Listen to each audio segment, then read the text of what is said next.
Pertama-tama marilah kita panjatkan puja dan puji syukur kehadiran Allah Subhanahu wa taala yang mana berkat taufik rahmatnya lah kita bisa berkumpul dan bisa hadir di acara online ini.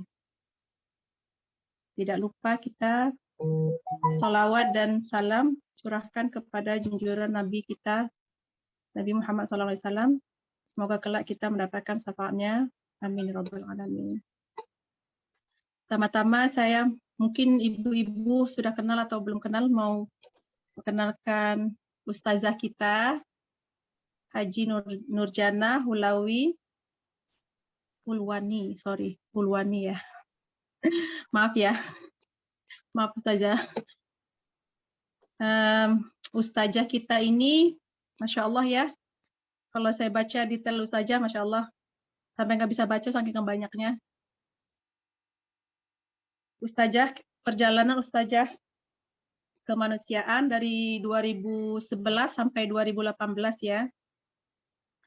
Ustazah kita perjalanan kemanusiawinya itu sudah di beberapa negara ya, yang ustazah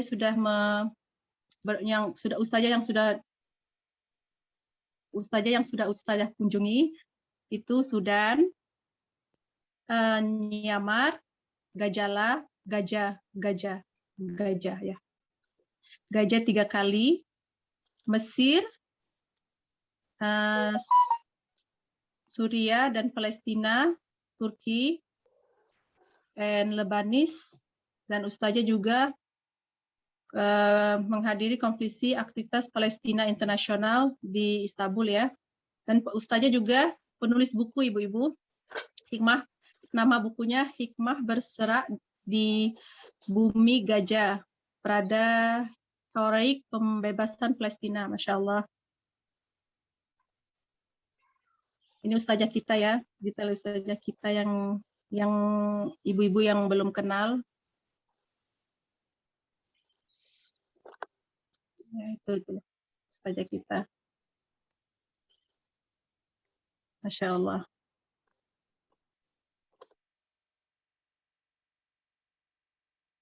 Alhamdulillah. Sekarang saya lupa perkenalkan diri saya. Tidak apa-apa lah ibu-ibu ya. Nama saya udah kenal kali ya. Terkenal Siti. Perkenal ya. Oke, perkenalkan nama saya Siti. Saya tinggal di Melbourne. Yang tinggal di Indonesia mungkin belum tahu. Mungkin sudah tahu juga ya. Tinggal di Melbourne dan tinggal di Doncaster East. Sekarang kita mulai tilawah ya. Sister Nida mungkin sudah ready, insya Allah. Dan kajian with the Sister Titi, insya Allah. Assalamualaikum warahmatullahi wabarakatuh. Waalaikumsalam warahmatullahi wabarakatuh. Sebelumnya saya mengucapkan terima kasih kepada moderator yang sudah mempersilahkan saya untuk membacakan tilawatil Quran.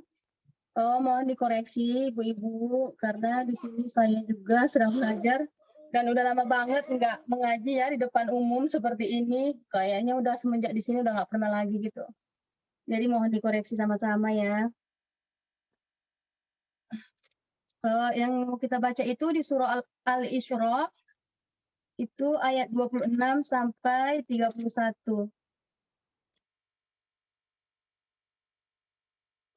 Maaf saya nggak menggunakan video karena sama anak-anak ya agak gimana gitu ya.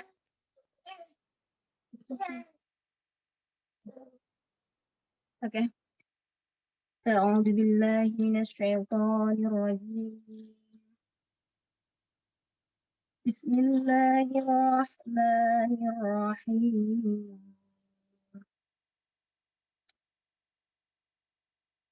وآت ذا القربى حقه والمسكين وابن السبيل ولا تبذر تبذيرا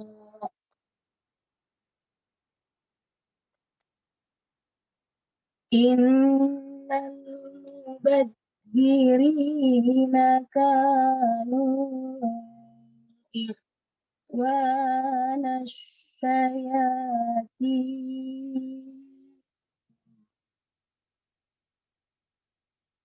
wa kana syaitanu lirabbihi kafura.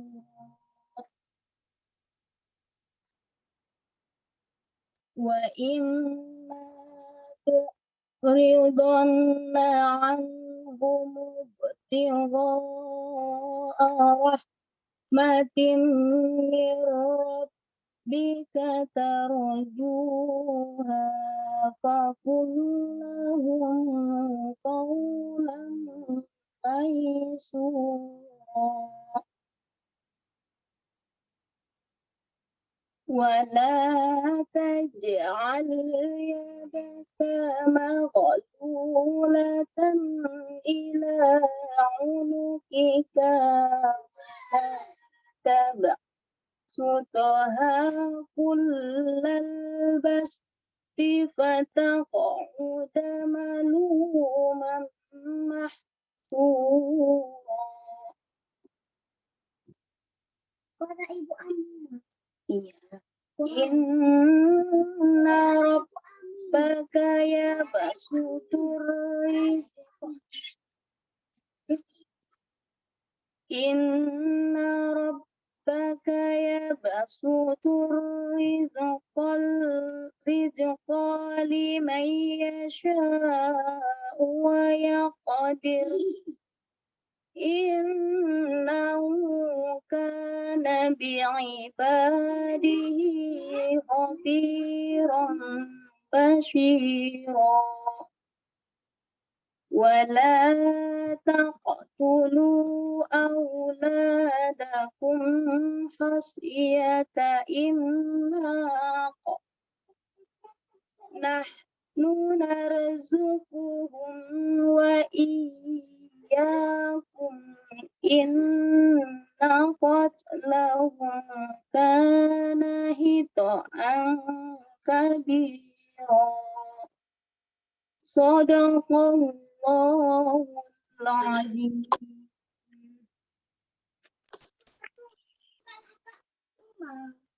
Terima kasih. Kembalikan kepada moderator.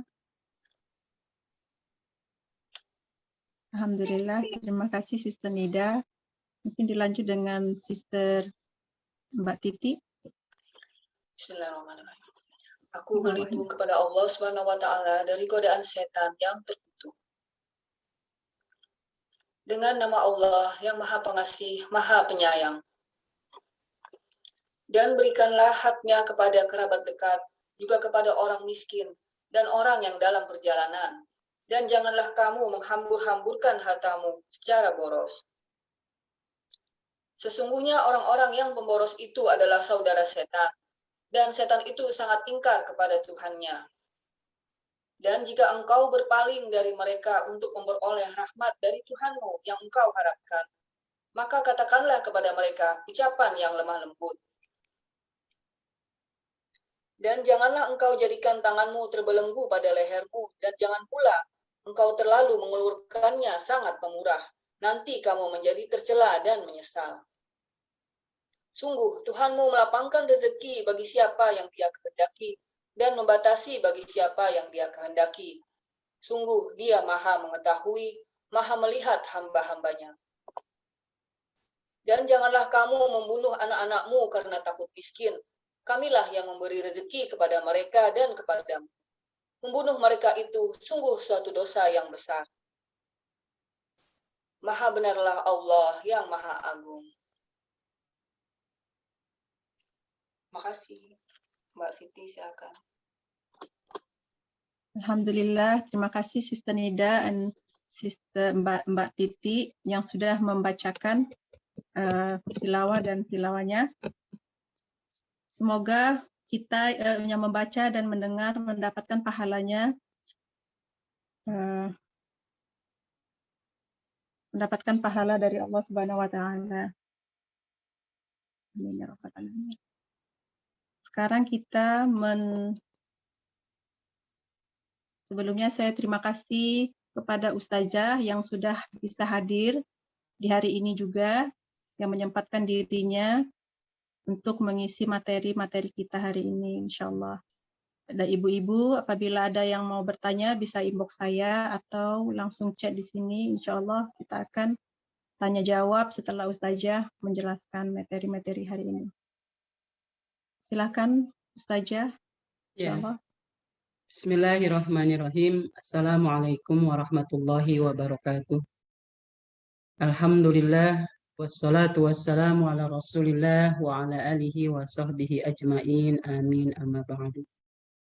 Ibu-ibu salihah yang dirahmati Allah Subhanahu wa taala, yang selalu istiqomah mengikuti kajian-kajian rutin, dan tidak terasa kita sudah yang ketiga ya, insyaallah ya.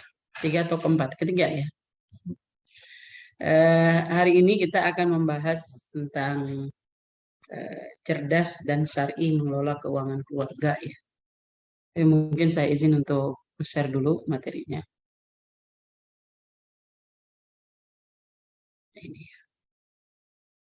Sebentar.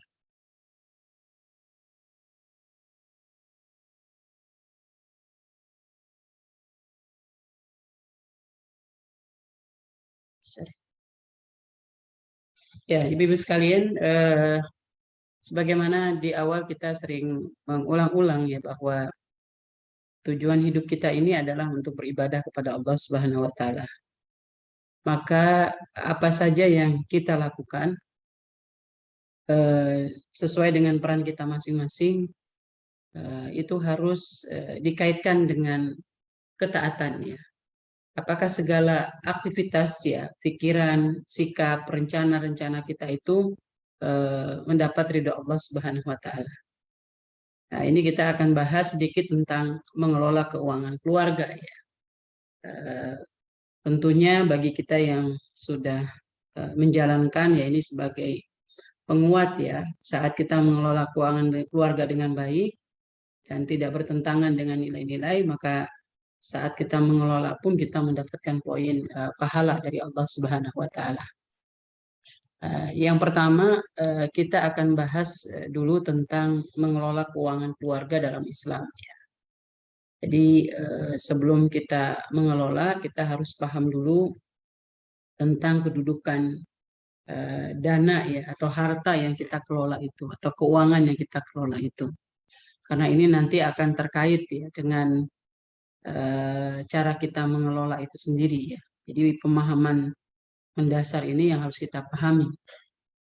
Yang pertama, kita harus memahami bahwa kedudukan harta dalam Islam. Jadi Al-Quran memandang harta sebagai sarana bagi manusia untuk mendekatkan diri kepada Allah Subhanahu wa taala, bukan tujuan utama yang dicari dalam kehidupan. Ini surah yang tadi saya bacakan, gambarkannya. Wa ma khalaqtul jinna wal insa illa liya'budun. Tidak aku ciptakan jin dan manusia kecuali untuk beribadah kepada Allah. Jadi kita nggak akan bisa ibadah kalau perut kita lapar ya. Kalau badan kita tidak tertutup dengan aurat ya. Kemudian kita juga tidak bisa tenang beribadah kalau anak-anak kita sakit ya, itu kan perlu biaya ya. Anak-anak kita belum sekolah misalnya. Jadi dia sebagai sarana ya, bukan tujuan gitu. Maka ada yang disebut dengan materialisme ya. Memang orientasinya selalu materi. Nah, kita enggak gitu. Dia hanya sebagai sarana. Maka dikatakan sini dikatakan ni'mal mal as-salih lirajul salih ya. Riwayat Ahmad wa Tabrani ya. Sebaik-baik harta yang baik itu untuk manusia yang baik ya. Jadi orang bisa mengelola rizki dari Allah itu ketika yang mengelola itu adalah orang-orang yang salih. Baik dalam arti di sini adalah orang-orang yang dekat dengan Allah ya. Karena bisa jadi harta yang dimilikinya itu maupun sedikit maupun banyak itu mendekatkan semakin mendekatkan dirinya jarak ke surga. Jadi kita oleh karena itu kita jangan merubah gitu. Ketika kita jadikan harta ini sebagai tujuan, nah nanti dia akan berubah bisa menjadi Tuhan. Gitu ya. Jadi dia bisa menghalalkan segala cara ya, baik cara kerjanya yang salah ya, kemudian juga harta yang dicari juga bukan harta yang halal. Begitu juga dia tidak bisa membuat prioritas gitu. Saking ambisinya untuk mengejar target-target bisnisnya itu dia sampai rela meninggalkan sholat. Itu kewajiban hablum minallah dia. Meninggalkan kebersamaannya dengan anak dan keluarga gitu ya. Karena ambisius ya. Dia boleh mencari pekerjaan selama koridornya itu tidak bertentangan dengan nilai-nilai. Ini kita diingatkan kembali kalau kita sudah paham bahwa harta adalah bukannya tujuan, maka bagi seseorang yang diuji oleh Allah dengan kelebihan harta atau kekurangan harta, nah dia biasa-biasa saja gitu. Artinya kalau diuji dengan kekurangan harta, ya Allah minta kita memiliki akhlak qanaah ya, mensyukuri dengan apa yang ada. Yang kedua ya bisa jadi sedikitnya rizki yang Allah berikan kepada kita juga sedikitnya pertanggungjawaban yang harus kita sampaikan ke Allah itu di akhirat. Jadi selalu husnuzon. Kedua-duanya sama menjalankan persyaratan untuk mendapatkan rizki, sama-sama bangun pagi, sama-sama keluar ya. Tapi di setiap hamba itu ada yang diuji dengan kelebihan, ada yang diuji dengan kekurangan. Ya. Nah kekurangan ini tidak akan mengganggu kebutuhan-kebutuhan mendasar dia. Nah yang kedua adalah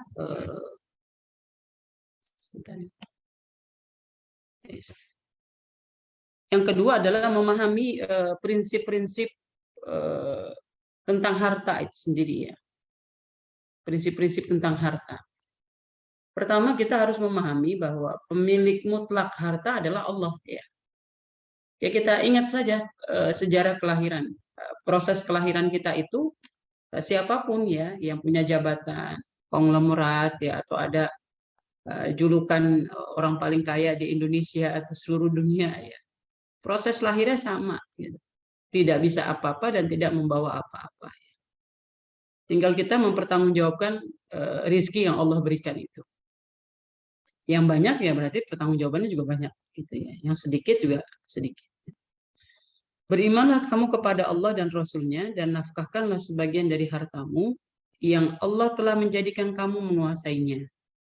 Maka orang-orang yang beriman di antara kamu dan menafkahkan sebagian dari hartanya memperoleh pahala yang besar. Jadi kita sebagai pemilik sementara.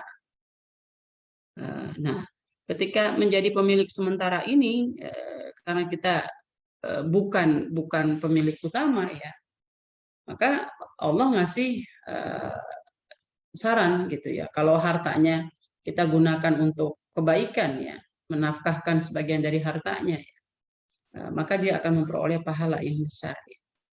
Jadi sebetulnya tabungan kita yang sesungguhnya itu bukan yang kita lihat di dunia ya, tapi tabungan yang sesungguhnya itu adalah di akhirat ya. Bisa jadi secara di dunia hidup kita serba kekurangan ya, cukup untuk yang kita makan saja atau cukup tidak berlebih gitu. Tapi bisa kelebihan-kelebihan itu dengan kita qanaah ya, dengan kita hemat, dengan kita ikhlas ya, dengan kita berjuang mencari rizki, ternyata keberkahannya Allah kasih tidak melalui rizki itu. Jarang sakit ya. Kemudian anak-anak mudah ya untuk mengikuti pelajaran ya. Dan tabungannya itu ada di akhirat. Tapi sebaliknya ya, bisa jadi di dunia itu kita melihat orang yang punya banyak harta ya, bukan hanya dalam bentuk rupiah di ATM-nya, tapi bisa jadi aset-asetnya ya. Tetapi itu tidak dijadikan untuk mendekatkan diri kepada Allah. Ya pada dasarnya dia tidak memiliki apapun di akhirat itu, tidak ada tabungan akhirat ya, tidak ada deposito akhirat. Gitu. Jadi bagi kita adalah posisi apapun yang Allah berikan melalui harta itu kita menjalankannya dengan baik ya. Nah, yang ketiga adalah harta adalah titipan Allah untuk manusia ya.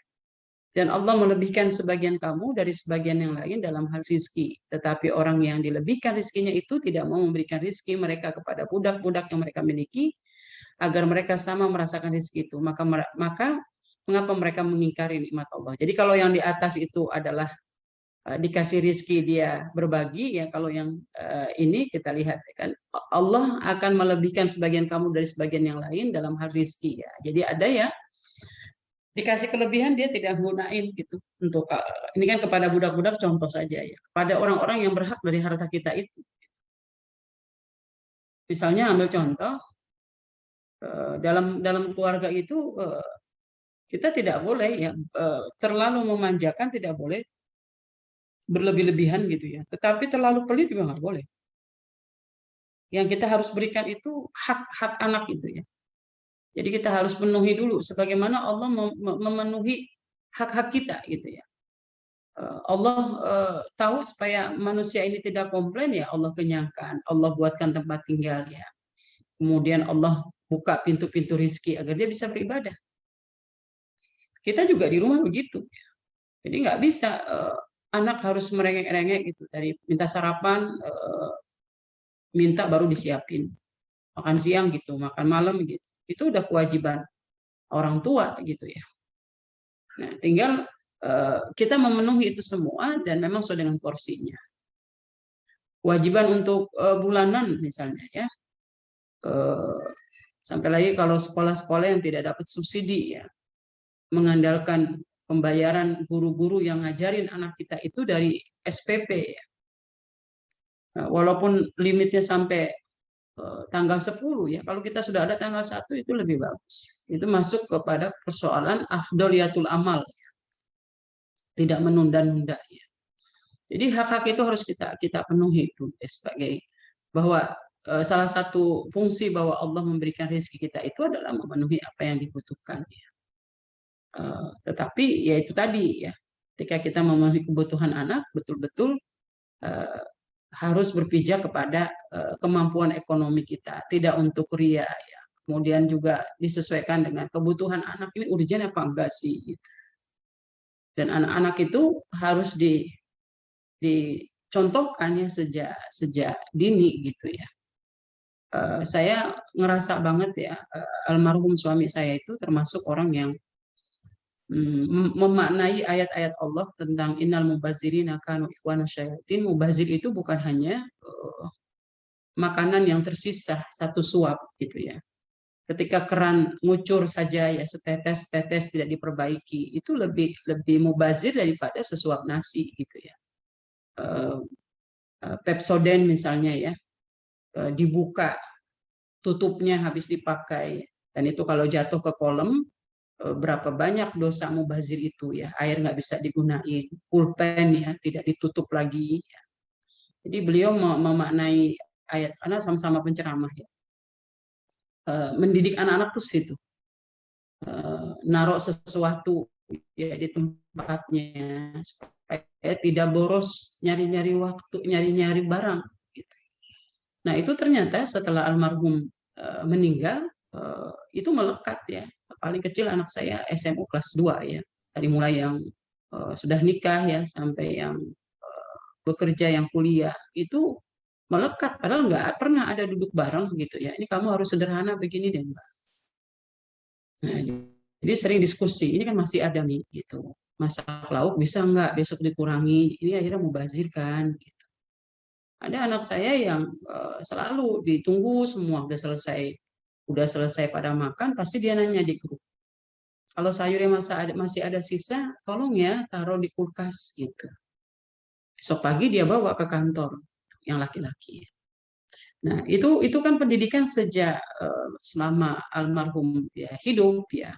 Jadi memaknai, bahkan tidak segan-segan ya kalau diulang-ulang itu sampai ditulis gitu. Matikan lampu gitu. Jadi memang untuk kebaikan itu bukan hanya melatih anak-anak kita untuk rajin ibadah mahdoh ya. Karena berapa banyak yang sudah bisa disisihkan dari hidup tertata itu gitu ya. Nah, ini yang kita lihat titipan Allah. Jadi anak pun kita memberikan sesuai dengan porsinya gitu ya. Jadi diajarkan semua. Nah, kalau ini sudah menjadi mindset ya, karakter ya, maka dia menjadi orang yang menghargai ya, setiap rupiah yang ada. Ini saya nggak ngerti dimindahin ininya ya. Kadang-kadang sudah bisa. Apa saya kecilin dulu sebentar ya. Ya, nah, segedean di sininya ya. Ya, yang berikutnya adalah tadi betul sebentar. Ya, harta titipan Allah. Kemudian yang berikutnya adalah harta sebagai bekal untuk mentaati Allah. Berangkatlah kamu baik dalam keadaan merasa ringan maupun berat, dan berjihadlah kamu dengan harta dan dirimu di jalan Allah. Yang demikian itu adalah lebih baik bagimu jika kamu mengetahui. Ya. Jadi untuk melakukan ibadah itu dibutuhkan harta gitu. Jadi kita seperti itu. Kenapa kita harus bekerja ya? Supaya itu tadi ya. Kalau kita tidak ada makanan ya, nggak bisa orang bisa sakit gitu ya. Kemudian tidak ada mukena untuk sholat ya, untuk beribadah. Kemudian kalau dulu zamannya, mungkin sekarang ya kita misalnya kalau mau ikut kajian atau mengisi pengajian itu kan butuh pulsa gitu. Nah itu kita mengaitkannya seperti itu. Jadi mikir berkali-kali kalau rezeki yang Allah berikan itu kita hambur-hamburkan. Gitu. Sebab setiap rupiah yang kita dapatkan itu Allah akan minta pertanggungjawabannya untuk apa kita gunain. Harta sebagai bekal untuk mentaati Allah ya. Maka kalau Allah menguji kita dengan kelebihan ya, dimudahkan mendapatkan rezeki gitu ya. Maka bagi kita ini kesempatan kita untuk menyisihkan ya. Kita berharap dari uang yang tersisa ini bisa membantu pendidikan orang-orang yang tidak mampu ya. Bisa memberikan kebutuhan pokok ya orang-orang yang tidak mampu gitu ya. Kalau kita semua umat Islam melakukan seperti ini itu akan lebih besar lagi gitu. Jadi menghimpun dana-dana dari infak-infak yang dikumpulkan itu bisa menghasilkan beasiswa ya, bisa menghasilkan musolah ya di daerah-daerah, bisa mengirimkan dai ya. Jadi banyak sekali gitu.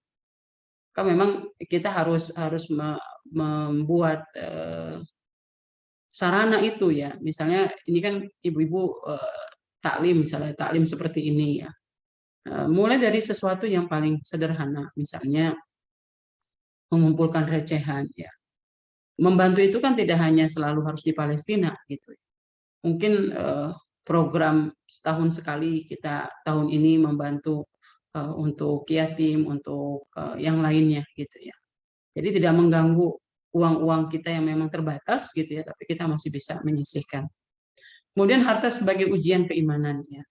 Dan ketahuilah bahwa hartamu dan anak-anakmu itu hanyalah sebagai cobaan, dan sesungguhnya di sisi Allah lah pahala yang besar. Jadi kapan-kapan kita bahas ya bahwa ujian yang akan menghampiri diri kita itu ada ujian pasangan hidup ya, ada ujian anak, ada ujian sakit ya, ada ujian harta ya. Jadi kalau anak-anak itu ada yang diuji sejak lahir, anaknya sudah punya kelainan ya secara fisik, hiperaktif ya, atau ada cacat ya. Ada yang cacat di tengah jalan ya, dengan tabrakan, kesiram, kebakar atau segala macam hal. Nah ini Allah baru memunculkan kekurangannya gitu, tapi Allah masih menyimpan kebaikannya. Ada yang diuji dengan kelebihan dulu gitu, mirip sekali dengan harta juga gitu ya.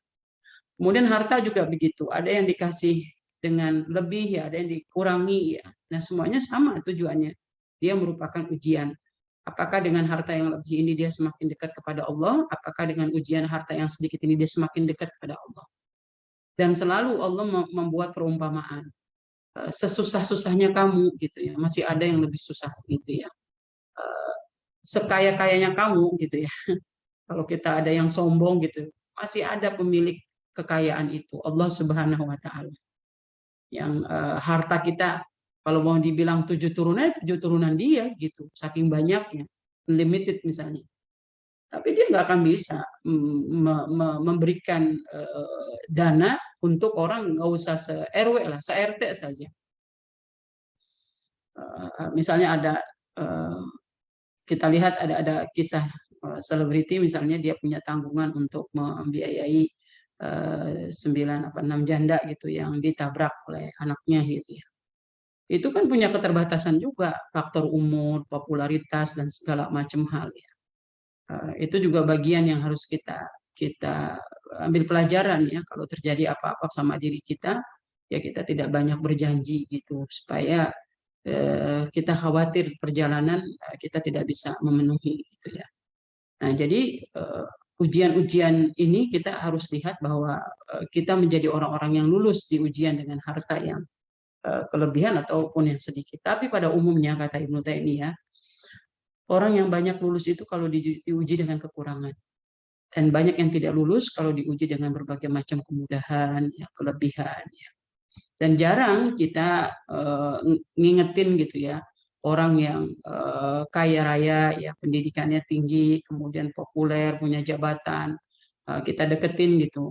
Kemudian kita tepuk-tepuk gitu bahunya, yang sabar ya Bu, mudah-mudahan Allah uji lulus. Enggak juga. Ini yang harus kita ini kan. Jadi ketika Allah memberikan kita berbagai banyak kemudahan, ya kita doping untuk menguatkan keimanan kita harus lebih baik lagi. Gitu. Jadi mungkin dia harus lebih dekat lagi dengan Al-Quran. Kemudian yang berikutnya adalah prinsip-prinsip itu kita diminta untuk mencari harta dengan cara yang baik.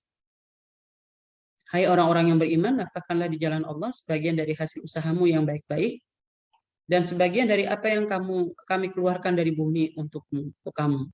Dan janganlah kamu memilih yang buruk-buruk lalu kamu menafkahkan daripadanya, padahal kamu sendiri tidak mau mengambilnya melainkan dengan memincingkan mata terhadapnya. Dan ketahuilah bahwa Allah Maha Kaya lagi Maha Terpuji.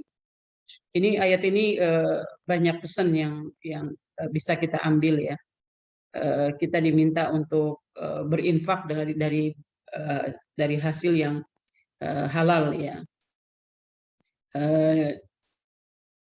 Dan yang kedua, janganlah kamu memilih yang buruk-buruk lalu kamu menafkahkan daripadanya. Padahal kita sendiri nggak mau pakai gitu, padahal kita sendiri nggak mau makan gitu ya. Jadi yang tersisa-sisa gitu ya. Itu tidak boleh. Jadi kita mencari harta yang halal. Bahkan dalam hadis lain dikatakan orang yang paling baik adalah yang bekerja dengan tangannya sendiri gitu ya, kayak seperti Abu Daud ya, perawi hadis itu ya. Jadi bekerja dengan tangan sendiri di sini artinya ya kalau kita ya dari suami ya. Karena bagaimanapun posisi idealnya adalah seorang suami itu mencari nafkah, seorang istri mengurusi anak di rumah. Ya. Ini dirindukan oleh semua orang. Ya. Dan tentunya kalau peran ini bisa dijalankan gitu ya, maka ini yang terbaik sebetulnya. Maka kenapa? Karena posisi menjadi seorang ibu rumah tangga itu kedudukannya mulia ya, karena sampai dikatakan separuh pahala ibadah itu adanya dalam rumah. Kita mengambil pekerjaan perawat ya, pekerjaan restoran gitu ya, pekerjaan laundry ya, pekerjaan ngurusin anak gitu ya, itu diambil oleh seorang ibu. Memang perannya seperti itu.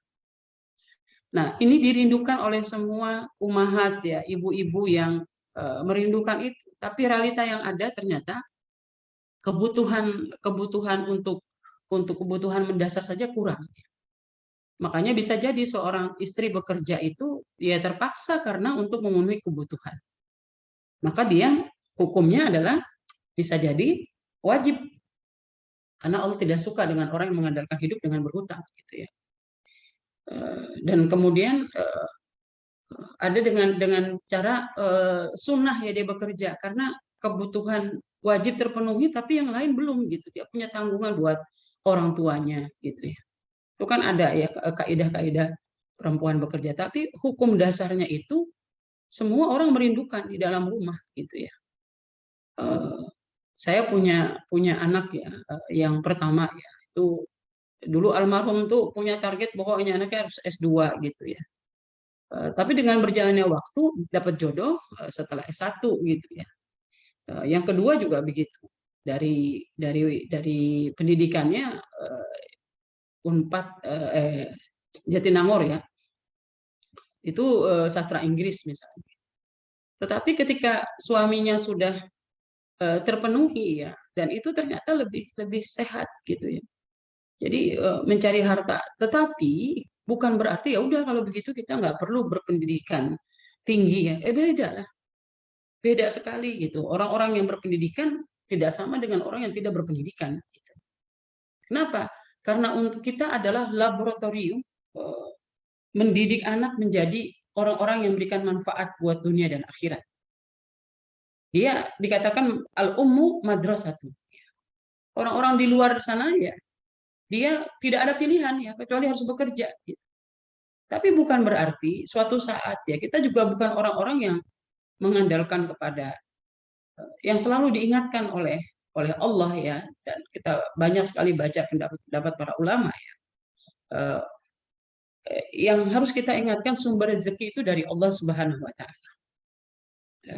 Melalui suami kita gitu ya. Maka ucapan kita pertama kali terima kasih itu kepada Allah ya. Maka sudah otomatis kalau kita ucapan terima kasih kepada Allah langsung pada suami. Itu bukan berarti kita mengucapkan terima kasih, nggak begitu.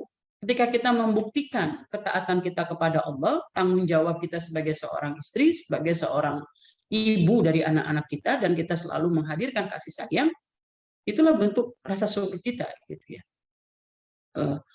Dan kita sudah punya mindset suatu fikroh ya, fikroh yang benar gitu. Suatu saat kita paham betul Allah bisa mencabut nyawa di antara kita ya, bisa lebih dahulu suami kita ya. Nah, yang Allah lihat, Allah akan lihat adalah ketika pasangan hidup kita lebih dahulu meninggal, kita menjadi orang-orang yang tegar, sudah punya ide-ide, mengambil posisi sebagai single parent, gantikan posisi suami ya. Dan kita ketika menjalankan peran single parent itu betul-betul dengan sepenuh jiwa kita bahwa ini adalah amanah baru yang Allah berikan pada dirinya gitu. Nah, ketika sekarang ini kita pada posisi misalnya di antara kita ada yang bekerja atau tidak ada yang bekerja, itu bukan dianggap bahwa orang yang tidak bekerja itu pahalanya sedikit, orang yang bekerja pahalanya banyak, enggak juga gitu. Dan nggak bisa kita pakai parameter manusia gitu ya. Ngapain sekolah tinggi-tinggi akhirnya jadi ibu rumah tangga? Berbeda, ibu rumah tangga itu dalam kedudukan dalam Islam itu, coba bayangkan. Siapa yang pertama kali kamu baktikan? Ibumu, ibumu, ibumu. Ya. Dan perjalanan kita sejak kita melahirkan, dan Allah memberikan kemampuan pada diri kita mengerjakan beberapa pekerjaan di jam yang sama. Dan itu tidak bisa didapatkan oleh bapak-bapak. Jadi dia bukan menganggap bahwa suami posisinya lebih baik, enggak, dia adalah mitra dalam keluarga. Tapi pada situasi tertentu ya, sampai lagi pandemi ya, itu betul-betul dihantam juga ujian ekonomi. Nah, baru di situ kita mengambil pilihan. Ya sudah, saya ngambil pekerjaan, tapi bagaimana ladang proyek akhirat ya, mempersiapkan hamba-hamba Allah, ibadur rahman ya, itu tidak terbengkalai ya. Begitu juga orang yang bekerja di luar, ketika dia mengaitkan kepada Allah, Allah akan jaga gitu ya. Karena dia bekerja di luar itu nggak ada pilihan lain lagi. Jadi pada dasarnya yang terbaik itu adalah perempuan ngurusin dalam rumah gitu ya. Karena banyak sekali kesempatan-kesempatan yang bisa diambil. Nah, baru yang terakhir ya, ibu-ibu sekalian, ini sudah semua tadi, kadang-kadang suka takut lewat ayat. Nah, baru kita masuk ke cerdas mengelola keuangan keluarga ya. Jadi kalau tadi mukadimahnya itu harus kita pahami, oh iya ternyata harta seperti ini ya. Jadi salah besar kalau kita diuji oleh Allah misalnya di PHK ya, atau benar-benar lagi nggak ada banget uang gitu ya. Kemudian kita jadi orang yang stres ya, enggak. Itu Allah sedang uji keimanan pada diri kita gitu ya. Nah, kita sabar atau tidak. Kalau ternyata dikasih ujian PHK selama ini jauh dengan Allah, ini kesempatan supaya kita lebih dekat pada Allah. Ada yang udah dekat sama Allah dikasih PHK juga gitu. Pasti ada rahasia lain gitu ya, supaya tetap bersabar, mencari tempat pekerjaan lain, karena la roziko ilallah, tidak ada yang memberikan rezeki kecuali Allah. Cuma Allah ingin tahu siapa yang dipantaskan dikasih rezeki itu, yang sungguh-sungguh ya bekerja ya. Berapapun yang kita dapatkan dari usaha kita yang sungguh-sungguh itu adalah rezeki yang terbaik yang Allah berikan. Pasti Allah menyempurnakan kekurangan rezeki yang kita dapatkan. Hitung-hitungan kita adalah yang kita dapetin ya dengan yang kita keluarin itu lebih banyak yang kita keluarin. Tapi ternyata Allah cukupkan juga gitu setiap bulan gitu ya. Bisa juga gitu sampai sekarang bisa nyekolahin anak ya. Atau kita punya cicilan Allah mudahin untuk kita bayar terus, nggak pernah nunggak misalnya. Itu ada yang dikatakan keberkahan rezeki ya. Nah, jadi cara cerdas mengelola keuangan keluarga ini ya kalau umum kita sudah banyak lah tentang artikel-artikel mengelola keuangan. Tetapi uang yang kita miliki ini baik dari penghasilan kita sendiri ataupun dari suami ya. Yang pertama itu adalah kita keluarkan zakat dulu gitu. Kalau dia sudah memenuhi di angka penghasilan, ada beberapa pendapat ulama ya. Nanti kita lihat ada tabelnya sedikit. Ada 5,5 juta, ada yang 6 juta ya. Nah, ayatnya di sini khuz min amwalihim shadaqatan tutahhiruhum wa tuzakkihim biha washolli alaihim inna salataka sakanul lahum wallahu samiun alim.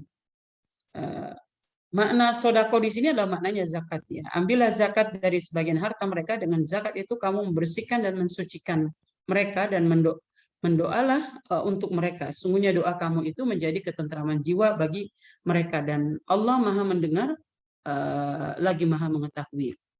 Jadi kalau kita lihat Ibu sekalian, nah ini ya zakat mal ya, harta ya. 85 gram emas murni ya, itu tinggal nanti dikalikan tuh berapa 1 gramnya ya, kena 2,5% perak ya, mata uang ya, zakat penghasilan dan zakat simpanan ya, itu 2,5%. Nah ini ada yang 6 juta, ada yang 5,6 juta ya. Kemudian hewan ternak ya, untuk 5 ekor sapi, 30 ekor kambing, 40 ekor ya, ada ketentuannya. Hasil pertanian ya, itu ada prosentasenya. Ini saya sekilas saja, kalau kita bahas nanti pusing ya. Barang dagangan ya, harta karun ya, rikas ya, tidak dipersyaratkan nisab dan haul dalam zakat rikas, sudah ada kewajiban 20%. Nah, ini pertama kali ya, harta kita ya, kita kalau kita penghasilan di atas 6 juta itu sudah langsung tuh kita, karena nggak mungkin kita dapat 6 juta ujuk-ujuk, pasti ini Allah yang memudahkan kita dapat gaji lah ibaratnya bulanan. Nah itu boleh per bulan, yang sekarang ada istilah lagi adalah zakat profesi, itu termasuk ya. Tapi ada juga dia kumpulin dulu gitu, nanti bulan Ramadan dia kasih ya. Cuma kalau jumlahnya besar kesian gitu.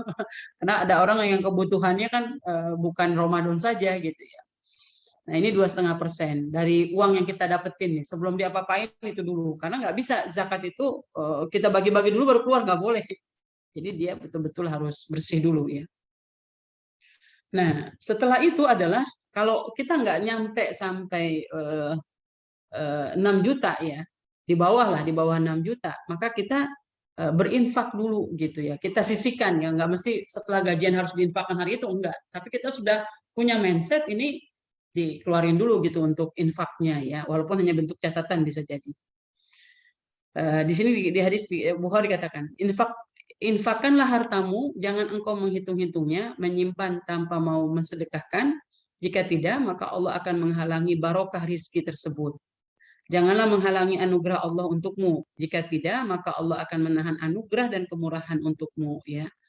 Jadi kalau tadi misalnya ya, mudah-mudahan saya nggak salah, misalnya kalau 6 juta sekitar 150 ya, kalau nggak salah ya, sekitar itu misalnya 2,5%-nya.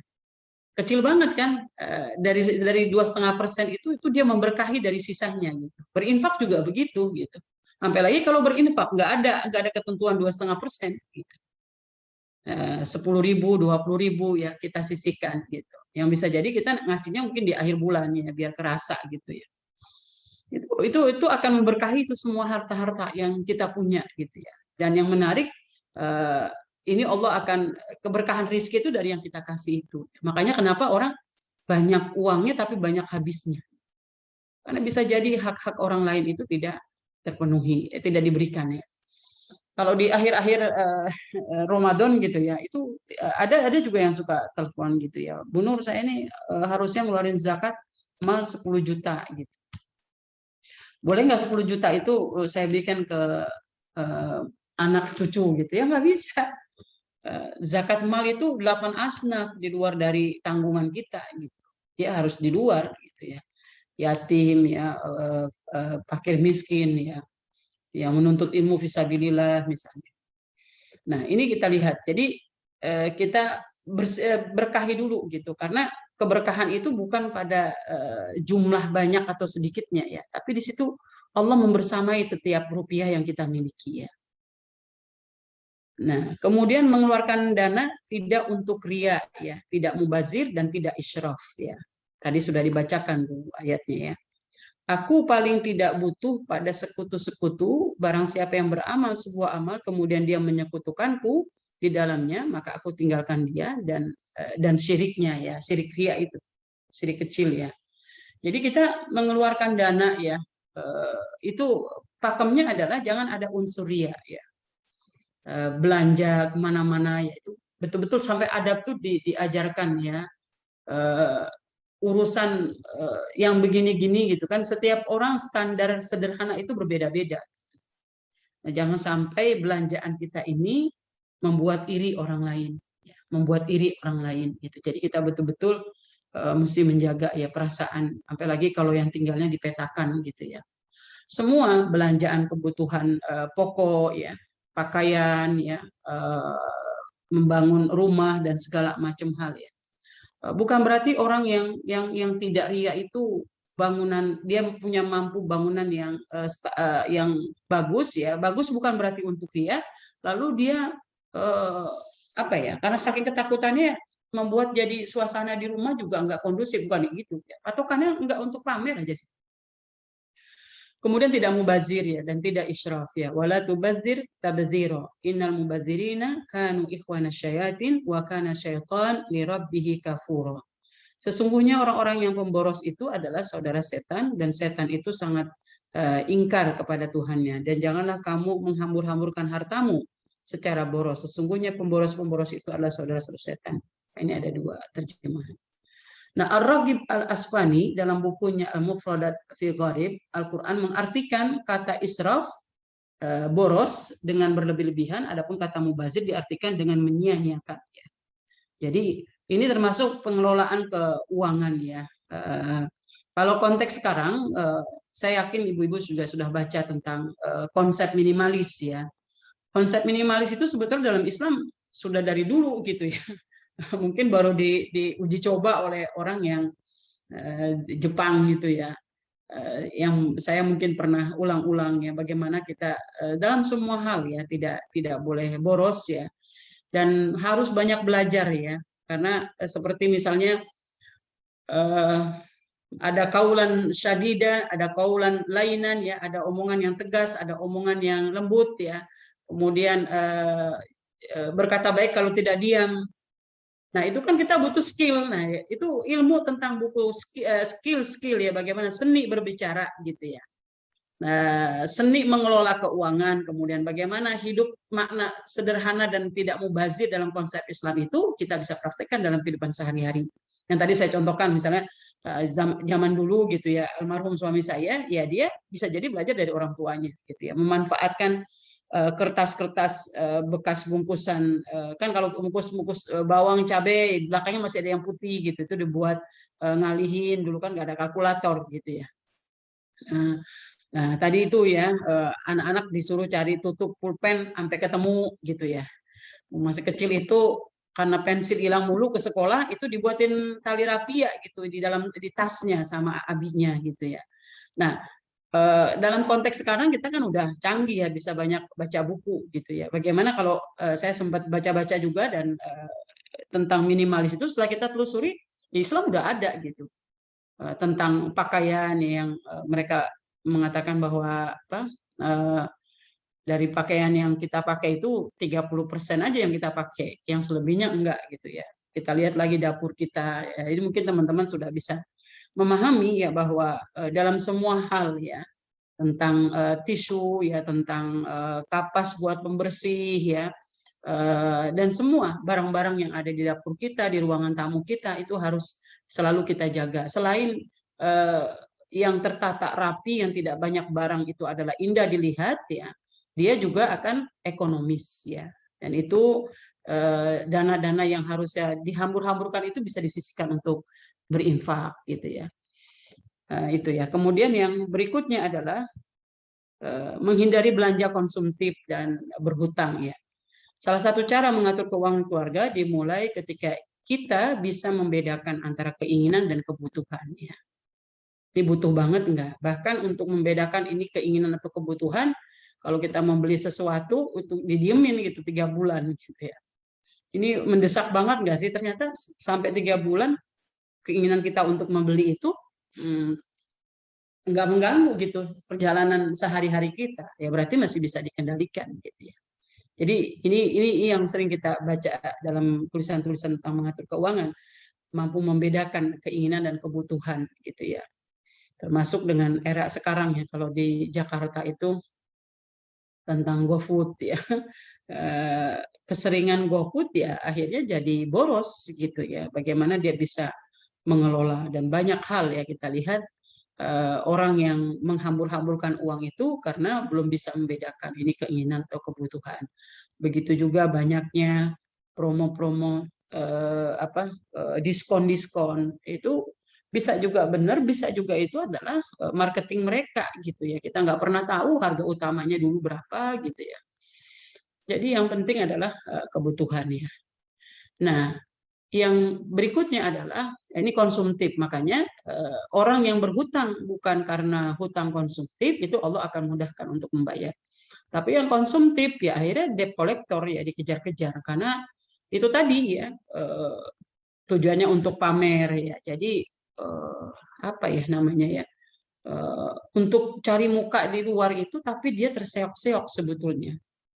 Saya pernah dengar ya salah satu jamaah ya, dia selama waktu itu jadi PNS ya, bagaimana suasana di kantor itu ya, gajinya udah tahu seberapa tetapi yang nawarin barang tuh selalu silih berganti gitu ya. Jadi gali lubang tutup lubang gitu, dan hidup itu jadi keseret-seret gitu ya, nggak bisa menikmati hidup gitu. Dan orang yang hidupnya dengan berhutang, apalagi dililit utang, wah itu sudah harus konsultasi tuh kepada konsultan pengaturan keuangan ya, supaya dia nggak bisa kan, kalau seperti itu kan nggak bisa hanya nyuruh sabar gitu, sholat malam nggak juga gitu, mindsetnya itu harus yang dirubah gitu ya.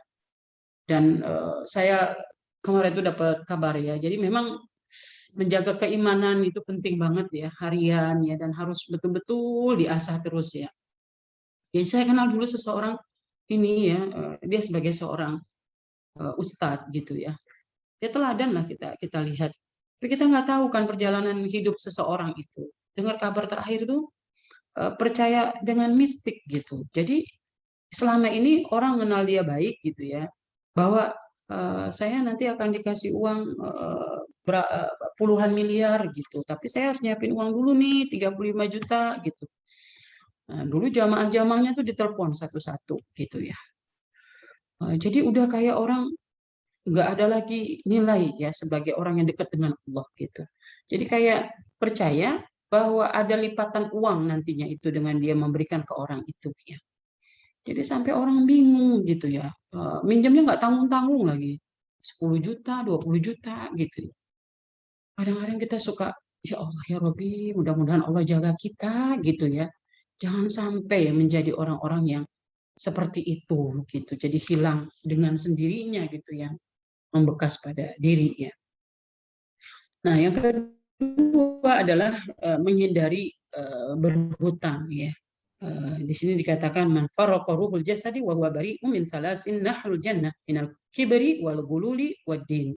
Barang siapa yang ruhnya terpisah dari jasadnya meninggal ya, dan dia terbebas dari 3 hal. Enggak sombong, tidak khianat, kemudian tidak hutang ya, maka dia akan masuk surga ya. Barang siapa yang mati dalam keadaan masih memiliki hutang 1 dinar atau 1 dirham, maka hutang tersebut akan dilunasi dengan kebaikannya di hari kiamat nanti. Karena di sana, di akhirat tidak ada lagi dinar dan dirham. Ya. Ini sama persis dengan hadis yang ketika Nabi bertanya kepada para sahabat, kamu tahu nggak arti muflis? Ya? Kalau bahasa Indonesianya itu kamu tahu nggak arti bangkrut? Sahabat bertanya, ya orang gagal dalam jual beli gitu. Kata Nabi bukan. Orang muflis itu orang yang punya pahala hajinya, pahala haji, pahala puasa, pahala sedekah, pahala banyak kebaikan yang dilakukan. Tetapi di akhirat itu orang nagih hutang, ya, nagih hutang. Dulu kamu lagi beli sayur asem menyeritain keburukan saya. Kamu belum minta maaf dan saya tidak ridho. Mana pahala sholat kamu? Dulu kamu pernah memfitnah saya dan kamu tidak minta maaf sama saya. Mana pahala ngaji kamu? Sampai tentang hutang, tentang segala macam hal. Akhirnya si hamba ini bilang, Allah ini sudah stok pahala-pahala saya sudah habis gitu. Kata Allah, terimalah dosa-dosa mereka. Itu yang dibilang bangkrut gitu ya. Pahala yang sudah dibangga-banggakan, tapi ternyata melakukan maksiat-maksiat yang menyangkut orang lain gitu. Makanya kalau kita mau taubat kepada Allah, kita masih punya masalah dengan manusia, nggak bisa langsung ke Allah gitu. Sampai dikatakan kalau dulu masa SMU saya gitu ya, saya pernah pinjam uang gitu ya, atau saya pernah ngambil pensil orang gitu ya, teman saya itu, saya belum balikin. Itu dalam konsep fikihnya kita harus cari dulu tuh teman kita yang lama itu ada nggak gitu. Kalau sudah nggak ketemu, dia harus menghargakan pensil zaman dulu dengan sekarang, lalu disedekahkan, diniatkan pada orang yang kita pernah ambil. Gitu. Itu sebuah pensil gitu ya. Supaya nanti di akhirat kita tidak disibukkan dengan hal ini. Nah, begitu juga bab yang hutang di sini tentunya, kalau ini sebetulnya gambaran terhadap orang-orang baik yang dia tidak hutang konsumtif dan darurat, mungkin dengan orang sakit dan segala macam hal, dan nggak ada niat untuk tidak membayar hutang, lalu meninggal gitu. Dan bisa jadi stok amalnya, kebaikannya ada gitu. Tapi kalau stok kebaikannya tidak ada, ya dia akan nggak menyangka ternyata hutangnya banyak gitu dan tidak cukup, atau tadi ya tekor gitu ya. Nah, hadis yang berikutnya, siapa saja yang berhutang lalu berniat tidak mau melunasinya, maka dia akan bertemu Allah pada hari kiamat dalam status sebagai pencuri. Bahkan di hadis lain, ya tergantung, tidak bisa masuk surga sebelum ini diselesaikan, gitu ya. Ini diselesaikan. Nah, jadi orang-orang yang terbebas dari hutang itu ketika dia memahami kedudukan harta, ketika dia mampu mengelola keuangan dengan berdasarkan perintah Allah, ya. Bisa jadi buah dari zakatnya, buah dari infaknya, ya, buah dari tidak borosnya, itu Allah tutup pintu-pintu dia untuk berhutang. Kalaupun dia berhutang terpaksa, Allah mudahin untuk melunasinya. Jadi bukan berarti kita tidak boleh berhutang, boleh aja. Ada semacam bukan kebiasaan, tapi kadang-kadang darurat. Nah, karena darurat itu ketika ada uang langsung dibayar. Jadi orang yang merdeka itu adalah orang yang terbebas dari hutang, ya. Bahkan kalau kita ada rezeki, ya, kita mau beli motor, nih nabung dulu lah beli motor. Jadi nggak pakai kredit gitu maksudnya, ya terbebas gitu ya, sampai sedetil itu. Bukan berarti orang yang kredit salah gitu ya, nggak juga ya, kondisinya ya darurat ya, kondisi sekarang ini kita lihat ya. Nah, yang berikutnya teman-teman sekalian, kita lihat suami istri mitra dalam ekonomi ya. Wa ta'awanu 'alal birri wa taqwa wa la ta'awanu 'alal ismi wa 'udwan wattaqullaha innallaha syadidul iqab. Dan tolong-menolonglah kamu dalam mengerjakan kebajikan dan takwa, dan jangan tolong-menolong dalam perbuatan dosa dan permusuhan. Bertakwalah kepada Allah, sesungguhnya sangat berat siksaannya. Nah, ini yang saya maksud tadi ya, perjalanan hidup kita ini kita tidak pernah tahu. Kita nggak tahu bahwa nanti harapan kita sih meninggalnya bareng gitu, misalnya suami istri sampai nenek kakek gitu, anak-anak sudah besar gitu. Kita nggak pernah tahu, ada yang baru punya anak 2, suaminya sudah meninggal ya.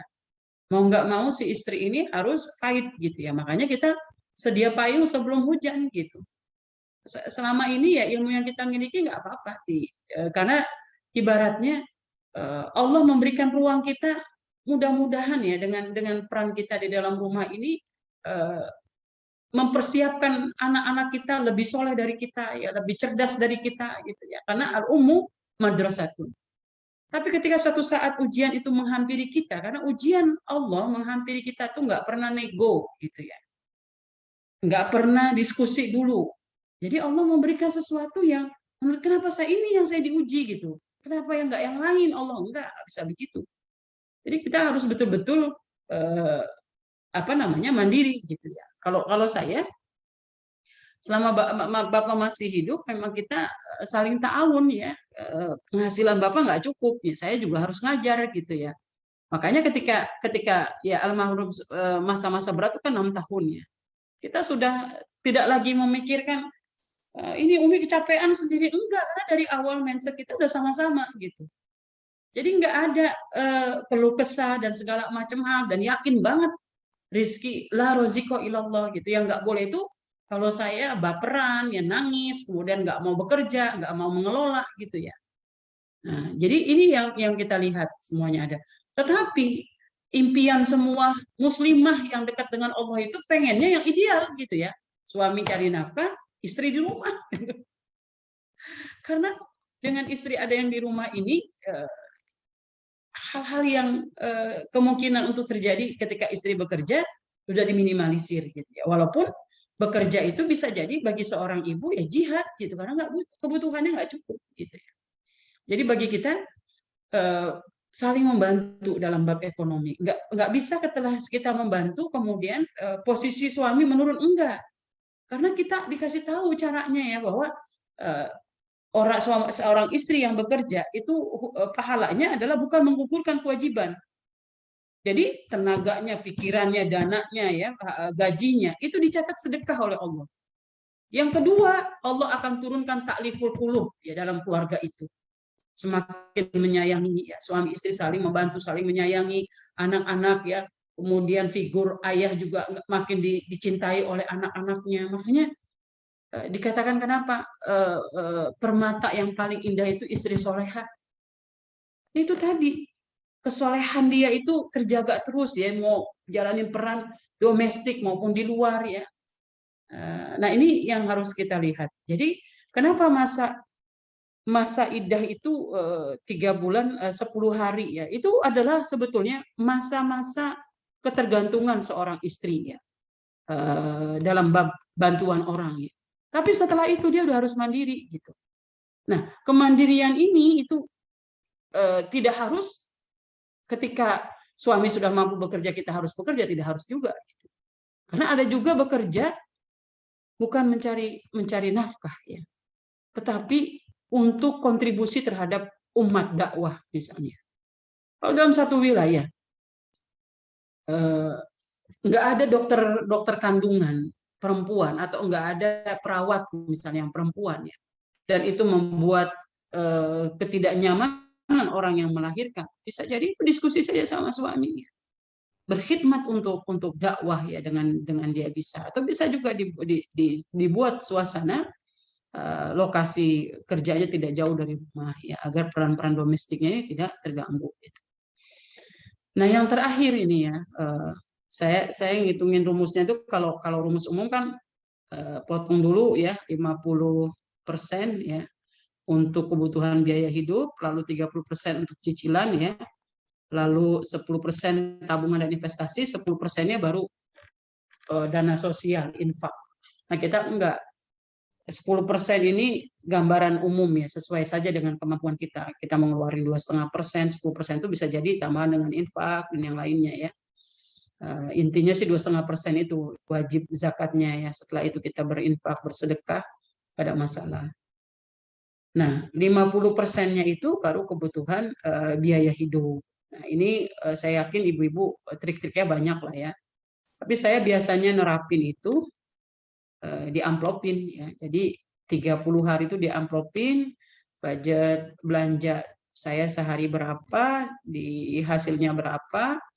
Ini membuat kenyamanan kita ya. Kalau kita nggak di amplopin kalau versi saya ya, agak susah gitu nantinya.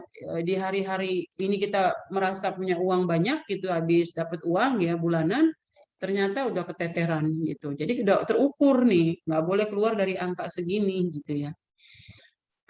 Ini nggak semua nih bisa, rumus ini bisa kita jalankan bagi orang-orang yang penghasilannya tidak tercukupi ya sedikit lah dari mereka ini kan. Nah kemudian untuk cicilan ya, cicilan itu harus menjadi perhatian kita juga ya. SPP, kebutuhan pengeluaran SPP, kemudian kalau ada uang muka sekolah ya, anak kita baru masuk ya, kemudian ada hutang-hutang kita ya yang bisa kita cicil itu ya.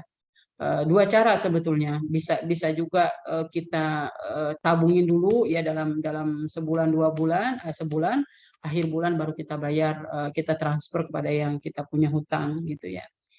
Nah, yang 10%-nya ini tabungan. Jadi tabungan itu sebetulnya bisa kita ambil dari itu tadi ya. Kalau saya itu dari amplop-amplop itu nanti selalu ada sisa. Nah, yang sisanya itu saya tabung. Karena sudah terukur kan, bagusnya dari awal kita nabung. Kalau dari awal kita nabung uangnya banyak nggak masalah. Tapi sekarang ini budgetin yang ada, nah sisanya itu kita tabung. Bisa juga nabung ya. Saya biasanya kalau mau bayar pajak ya, pajak motor anak-anak itu saya dari uang koin, recehan segala macam ya. Jadi sudah ada rutinitas yang kita lakukan, walaupun sedikit gitu ya. Yang penting kita terjaga gitu ya. Kemudian untuk mengurangi kebutuhan-kebutuhan di berlebihan boros itu kita juga harus rapih ya. Kita lihat cabai ya, bumbu dapur mana yang itu jangan sampai, sebetulnya karena kita nggak rapihin ya akhirnya bumbu dapur cepet hitam gitu ya, segala macam hal. Dari mulai penggunaan minyak dan semua lah. Memang ini kaitannya dengan yakin bahwa menerapkan ibadah itu adalah dalam kehidupan kita sehari-hari ya. Jadi nggak keteteran gitu. Kalau kita malah lagi kalau kita punya penghasilan yang lebih, itu lebih bagus lagi ya. Kita keluarin dulu ya, untuk kalau infak itu udah dari awal kita udah sisihkan ya. Nabung lebih awal lebih bagus kalau kita ada dananya. Cuma jangan sampai kita nabung lebih awal, kebutuhan biaya hidup kita terseok-seok. Lebih bagus penuh dulu nih sebulan ya, kita hitung-hitung sesuai dengan kemampuan kita ya. Nggak harus kok sebulan sekali makan daging ya. Kalau ternyata keluar daging itu lebih mahal ya. Mungkin dikurangi dengan ayam, dengan telur, dengan segala macam hal ya. Ini biasanya kalau ibu-ibu rajin searching sih akan kelihatan. Saya juga sama belajar juga ya dengan pengalaman-pengalaman orang gitu ya. Cuma kita kaitkan dengan agama tentunya ya. Zakat dan infak ya. Jadi kita berusaha. Nah, kalau ada doanya sendiri kan untuk memudahkan kita untuk kita bayar hutang ya.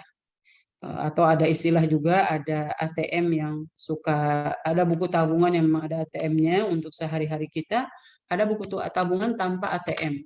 Jadi tabungan di store ke situ semua, nanti sebulan sekali itu bisa kita, atau berapa bulan sekali, yang penting kalau nggak ada hutang lebih bagus ya. Dan kita berharap sih tangan di atas lebih baik tangan di bawah. Setelah kita sudah memenuhi kebutuhan utama kita, ya kita berharap ada yang lebih ini kita bisa mendelivery ya. Berkurangnya orang yang kelaparan, berkurangnya orang yang bodoh ya, karena ada dana-dana yang bisa dia bantu ya. Dan bisa jadi kalau di negara yang kita tinggal sekarang ini ya mungkin banyak orang yang mampu, tapi kan tidak harus kitanya ada di Indonesia gitu ya. Mungkin dengan kita mengumpulkan infak-infak kita itu, kita bisa mengurangi ya orang-orang yang kesulitan. Saya pikir ini ibu-ibu sekalian materi singkat dan mungkin materinya agak padat-padat dikit, tapi mudah-mudahan ini menjadi pengingat saya juga, pengingat ibu semua ya. Dan kita dalam mendekatkan diri kepada Allah itu tidak harus menjadi beban ya. Kita praktekkan yang mudah dulu ya, agar kita bisa merasakan nikmatnya hidup dalam ketaatan kepada Allah Subhanahu wa taala ya. Nikmatnya bersama Al-Qur'an, dan saya senang sekali bukan hanya ibu-ibunya, anak-anaknya juga ada halaqah Quran yang mudah-mudahan ini saling melengkapi keberkahan dalam. Billahi taufiq wal hidayah. Assalamualaikum warahmatullahi wabarakatuh.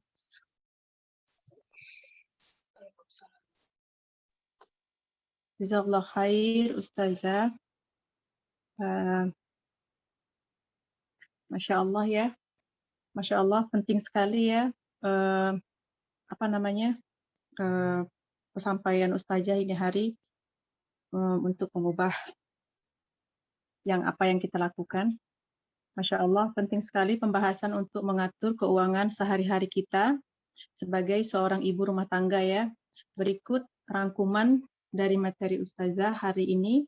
Semoga rangkuman tidak melenceng dari yang sudah disampaikan ya Ustazah. Insyaallah. Pertama, mesti diingat bahwa harta bukanlah tujuan dunia. Harta adalah saranan untuk mencapai tempat terbaik di akhirat. Prinsip harta dalam Islam. Yang pertama, memiliki mutlak harta adalah Allah, maka jangan segan-segan menginfakkan harta kita. Dua, harta adalah titipan Allah untuk manusia. Yang ketiga, harta sebagai berkat untuk menanti Allah. Harta sebagai ujian keimanan.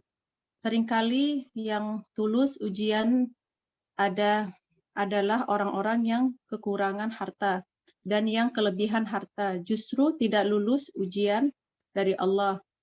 5, mencari harta dengan cara yang terbaik.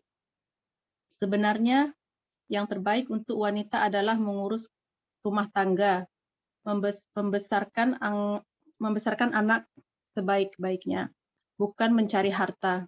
Tetapi kalau tidak ada pilihan lain, tidak berusaha mencari harta yang terbaik. Mengolah keuangan, pertama untuk zakat mal wajib 2,5%. Lalu jangan lupa berinfak atau bersedekah, lalu mengeluarkan dana tidak untuk riya, tidak mubazir, dan tidak boros. Jangan hindari belanja konsumtif dan berhutang. Paling berbahaya berhutang, kecuali terpaksa, namun jangan lupa dibayarkan. Salah satu syarat untuk masuk surga adalah tidak memiliki hutang. Yang terakhir, suami istri sesungguhnya adalah mitra dalam ekonomi. Tapi juga Ustazah memberikan rumus untuk mengatur keuangan. Pintar-pintarlah kita juga untuk menyesuaikan rumusnya untuk keluarga kita ya. Alhamdulillah, itu rangkuman yang dibuat. Semoga tidak meleset ya Ustazah, insyaallah. Dan ini ada pertanyaan dari beberapa sister kita Ustazah. Mungkin dijawab, insyaallah. Mungkin ada waktu ya. Yeah. Salam sister, ini apa ini? Tunggu dulu. Ada pertanyaannya, ada seseorang ibu rumah tangga yang tidak memiliki penghasilan. Suaminya secara finansial lebih dari cukup dan sudah naik haji. Namun saat naik haji tidak mengajak istrinya. Kekayaannya suami cukup besar dan rumah yang bagus, punya mobil bagus, lebih dari 1. Tapi belum memprioritaskan untuk membayar istri naik haji. Apakah memang istri yang tidak menghasilkan tidak terkena kewajiban berhaji jika belum diberi oleh suami? Atau kewajiban berhaji menjadi tanggung jawab suami karena suami mampu secara finansial ya, insyaallah itu saja. Iya. Dan Jadi apa mau ya yang pertama bisa jadi ya suami belum paham ya. Mestinya harta yang banyak itu ya cukup ya, karena istri adalah tanggung jawab suami gitu. Selama dia menjadi tanggung jawab suami, maka kewajiban-kewajiban si istri itu harus di-cover oleh suaminya. Terlebih lagi suaminya mampu. Sama misalnya, ketika istrinya mau sholat, mukena nggak ada gitu. Emang istrinya harus nyari mukena itu dan dia nggak ada uang gitu ya. Jadi ini kan masalahnya ibadah gitu ya. Kulukum ra'in wa kulukum mas'ulun an ra'iyatihi. Nah, itu kan teori ya, kita sampaikan. Tapi kalau di diri si suami ini memang jauh dari agama, tidak paham agama, ya si istrinya harus buat strategi gitu. Jadi setiap penghasilan dari suaminya terus disisihkan untuk niat haji. Nanti seketika sudah ada dana yang mencukupinya itu, ya tinggal minta izin aja. Minta izin untuk haji gitu ya. Tapi yang paling itu darurat banget gitu. Yang paling bagus adalah istri tidak bekerja itu ya karena menjalankan perannya sebagai seorang istri gitu ya. Dan itu tanggung jawab suami, apalagi ada gitu. Ya tugas yang selainnya adalah banyak berdoa. Mudah-mudahan suami dibolak-balikan hati dan dibuat strategi ya. Kita kalau suami jauh dari agama ya, itu harus pinter-pinter ya. Pertama ibaratnya kalau kita punya anak itu ada anak dari sononya udah taat gitu ya. Paling disiram sekali cukup gitu. Tapi kalau anak yang belum taat ya itu mesti disiram berkali-kali ya, siram kasih sayang, siram keteladanan ya. Kalau sang istri itu bisa jadi ya servisnya lebih baik ya, tanpa melihat kekurangan dia belum memberikan seperti tadi itu ya. Bisa jadi itu bab satu, bab lain mungkin dia belum sholat dan segala macam hal. Nah setelah itu harus dibuat strategi dengan mengadakan pengajian keluarga ya. Nggak apa-apa sekali-sekali dia belum mau hadir ya, tapi lama-lama itu jadi kalau keseringan kita memberikan contoh kebaikan nanti akan ngikut itu, banyak kisah itu. Jadi kalau si istri itu dapat hidayah duluan gitu ya. Jadi kalau setiap Sabtu tahu dia kalau dia berangkat pasti suaminya cemberut gitu. Tapi cemberutnya juga nggak ada alasan untuk melarang karena semua kebutuhan suami udah dipenuhi gitu. Dari nyiapin makan ini dan segala macam. Dan dia tahu istrinya itu betul-betul melayani gitu. Jadi proses awal itu dicemberutin segala macam hal itu menjadi pengorbanan gitu ya. Tapi tahun kedua suaminya jadi ikut ngaji dan bahkan lebih rajin daripada istrinya gitu. Jadi ada beberapa pengajian dia ikut gitu. Nah, kita ada jangka pendek ya. Jadi kalau kita dikasih kemudahan dulu nih memahami agama ya. Kemudian pasangan kita itu bukan berarti kita menganggap suami kita nggak bisa diajak kerjasama, enggak gitu. Kita butuh waktu, butuh pengorbanan. Ya bisa jadi doa-doa kita diijabahnya nanti ya Allah lihat dulu sejauh mana. Bisa jadi kesolehan kita yang pertama ini Allah menjadikan modal kita untuk membersihkan dosa-dosa kita yang dulu gitu. Terus kita melakukan kebaikan-kebaikan lagi, baru tahapan berikutnya kebaikan-kebaikan kita ini baru Allah ijabah doa-doa yang kita panjatkan gitu. Dan banyak sekali kisah. Kalau saya sih kisahnya di anak-anak ya. Ketika dulu cerita masa lalu gitu ya. Anak saya yang Asam ini baru Asam yang sudah punya anak 2 ya. Dia baru ngirim tadi ini di grup ya. Itu rekaman telepon almarhum abinya ya dengan dia gitu. 2013, ini kan 2018 gitu ya. Dalam kondisi sakit tuh dia juga nggak tahu kok bisa direkam ini. Jadi anak-anak kangen gitu ya posisinya. Kamu udah di mana gitu. Ini malam banget, kamu harus cepat pulang gitu. Nanti ada apa-apa, kamu jangan terjerumus sama ini gitu segala macam hal. Jadi bisa jadi anak-anak saya tuh ada yang sebelum menikah memang sudah di jalan lurus gitu. Ternyata setelah menikah baru muncul ya anak 8 macam-macam gitu. Apalagi pasangan hidup kita. Jadi yang jelas itu harusnya secara teori istrinya diajak gitu. Walaupun enggak mungkin alasannya supaya bagi-bagi tugas gitu ya.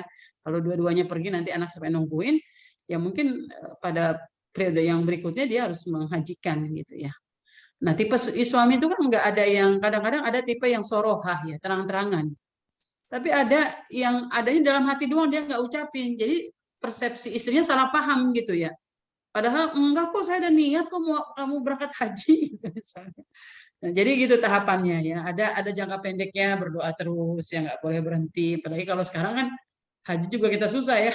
Katanya di karantinanya di habis umroh itu 14 hari, kita dapat di Jakartanya 8 hari. Apa di jalan ya. Mungkin yang akan datang ketika kondisi sudah ada ya.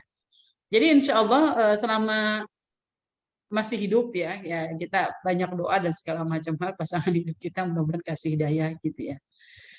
Itu mungkin ya Mbak ya. Jadi ada beberapa tahapan yang tadi kalau udah mentok segala macam ya udah buat strategi aja gitu. Bisa jadi kalau uangnya sudah ada masa tinggal ACC aja nggak ngizinin gitu ya. Yang lain saja. Ya, Insya Allah silakan. itu membantu ya sister yang bertanya tadi. Ini ada lagi Ustazah, mungkin ini pertanyaannya ada 2 sister, tapi kemungkinan pertanyaan itu bersangkutan sama dengan pertanyaannya. Ya. Bisakah kita berzakat mal untuk kakak atau keponakan atau saudara yang kurang mampu? Satu lagi,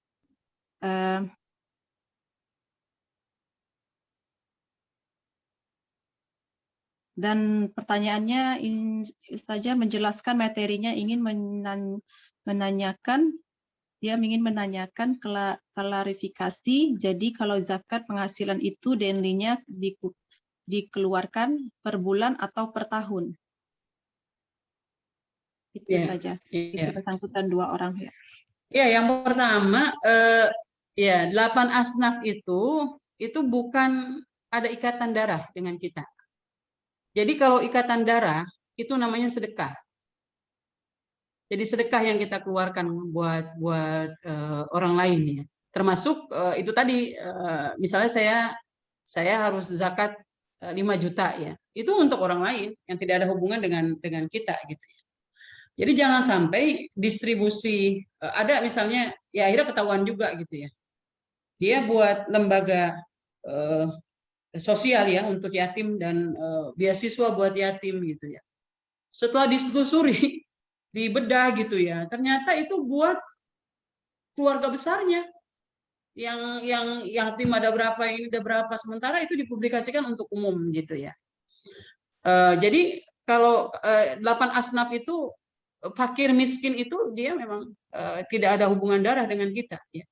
Kalau ada hubungan darah ya kita harus memberikan sedekah namanya.